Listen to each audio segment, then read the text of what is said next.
Atlantic സമുദ്രത്തിൻ്റെ അടിയിൽ കിടക്കുന്ന ടൈറ്റാനിക്കിൻ്റെ മുൻവശം വലിയ ഡാമേജ് ഇല്ലാതെയും എന്നാൽ പിൻവശം തകർന്ന് തരിപ്പണമായി കിടക്കുന്നതും എന്തുകൊണ്ടാണെന്നറിയാമോ?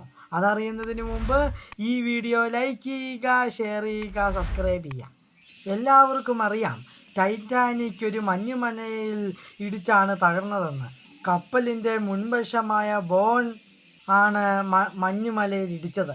അങ്ങനെ ഇടിച്ച ഉടനെ ടൈറ്റാനിക്കിൻ്റെ കമ്പാർട്ട്മെൻറ്റിലെല്ലാം വെള്ളം കയറുകയും അതുമൂലം കപ്പലിൻ്റെ മുൻവശം വെള്ളത്തിലേക്ക് താഴുകയും കപ്പലിൻ്റെ സ്റ്റേണെന്ന് പറഞ്ഞ ബാക്ക് ഭാഗം 45 ഡിഗ്രിയോളം വെള്ളത്തിലേക്ക് ഉയർന്ന് നിൽക്കുകയും ചെയ്തു. ഇതുമൂലം സ്റ്റേൺ ഭാഗത്തെ ഭാരക്കൂടുതൽ കാരണം ടൈറ്റാനിക് രണ്ടായി മുറിയുകയും എന്നാൽ ബോംബോഷം പൂർണ്ണമായി വെള്ളം ഉള്ളതിനാൽ അത് ആദ്യമേ തന്നെ വെള്ളത്തിലേക്ക് മുങ്ങിപ്പോകുകയും ചെയ്തു. അങ്ങനെ ബോംബോഷം മുങ്ങി കുറച്ച് സമയത്തിന് ശേഷം സ്റ്റേൺ ഭാഗം മുങ്ങുന്ന സമയത്ത് സ്റ്റേൺ ഭാഗത്ത് മുഴുവനായി വെള്ളം നിറഞ്ഞിരുന്നില്ല. മറിച്ച് പല ഭാഗങ്ങളിലും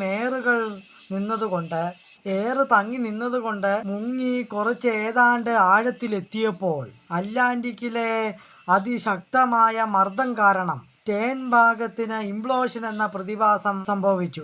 ഇംപ്ലോഷൻ സംഭവിച്ചപ്പോൾ തന്നെ ഈ സ്റ്റേൺ ഭാഗം പകുതിയോളം തകർന്നിരുന്നു. കൂടെ കടലിലേക്ക് അതിശക്തമായ പതനവും കൂടെ ആയപ്പോൾ അങ്ങനെ സ്റ്റേൺ ഭാഗം തകർന്ന് തരിപ്പണമായി. എന്നാൽ ബോംബോഷൻ മുങ്ങുന്ന സമയത്ത് പൂർണ്ണമായി വെള്ളം നിറഞ്ഞതുകൊണ്ട് ഇംപ്ലോഷൻ സംഭവിച്ചില്ല. അതുകൊണ്ട് വലിയ ഡാമേജുകളില്ലാതെയായിരുന്നു കപ്പലിൻ്റെ മുൻഭാഗം ചെന്ന് പതിച്ചത്. ഈ വീഡിയോ ഇഷ്ടപ്പെട്ടോ ലൈക്ക് ചെയ്യണം, ഷെയർ ചെയ്യണം, സബ്സ്ക്രൈബ് ചെയ്യണം, കമന്റ് അടിക്കാൻ മറക്കല്ലേ. ബൈ.